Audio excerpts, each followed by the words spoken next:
Action करून दिले. पण हे सगळं करत असताना तुम्ही विचार केला पाहिजे, कारण की निवडून का द्यायचं, कोणाला द्यायचं आणि कशासाठी द्यायचं. उद्या आपलं शोभेचा हत्ती म्हणून आपण पाळणार आहात का? मला सांगा.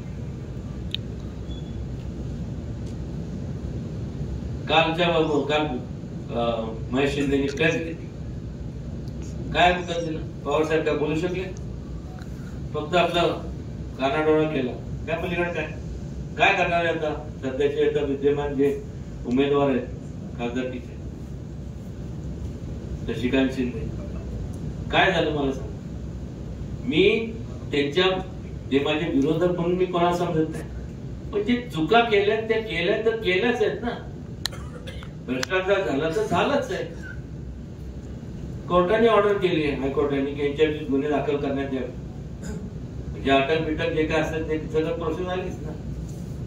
आज परत नरेंद्र पाटील त्यांच्याच माथाडी, ते सगळे माथाडीमध्ये एकत्रच आहेत. नरेंद्र पाटील, कैलासवासी अण्णासाहेब पाटलांचं जे चिरंजीव आहेत, संडासामध्ये सुद्धा तिथं मोठ्या प्रमाणात भ्रष्टाचार.